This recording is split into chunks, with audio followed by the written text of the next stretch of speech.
Today begins that 1 week of every church year where things change for all of us. Most of the year, the church tries to teach us. We learn about the life of Jesus, how he was conceived, where he was born and why he was born there, how his family protected him by becoming refugees, how he loved being at the temple, how he learned a trade in his father's workshop, how he stood up in the synagogue and read the words of Isaiah. And we get taught about the work of Jesus, about the community he gathered around him, about the parables he told, and the moral lessons tucked inside them. We're taught about the people that he healed, and the signs that brought people to see him as a person who was a perfect window to God, even the one that God had promised. All year long, we are taught all this. But today, every year, something changes. On Palm Sunday, and for the walk through all of Holy Week, the church asks us to become a part of the story ourselves. Today we have two roles.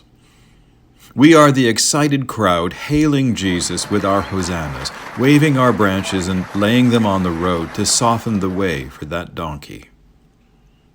And we are the angry crowd, joining in mass hysteria in our rejection of Jesus and surrendering ourselves to the rumors and the hate. But of course, those aren't two roles. Really, they are just one role. They are the two sides of all human nature, and human nature is another of those things that none of us is immune to. Today, the church invites us to be part of the story at the beginning, so that we can also be part of the story at the end. Today, we shout our hosannas and yell out our derision, so that on Sunday, we can be outdoors in a garden, confused by an open tomb, and hearing in our own ears the words all Christians are called to live by. Do not be afraid. It is hard to feel fully a part of this when we cannot gather. It is hard to feel in the spirit of this season when we must take our parts in this story away from our usual place. But remember, when this story started, we had no churches.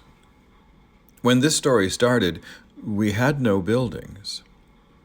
When this story started, all we had was each other and our hope that God was acting among us and with us to rescue us from our fear and save us from our own worst selves. Our churches may be closed, but that promise is still fulfilled. So let us gather our branches and take up our part in this story once again.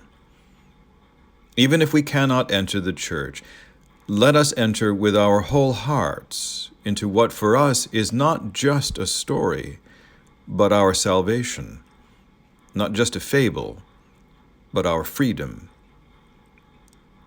Easter will come. The grave will be opened.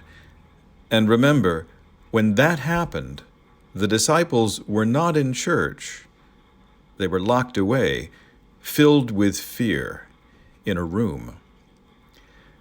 But eventually, they came out into the light.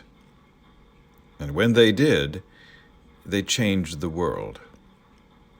That is what awaits us. So let us begin.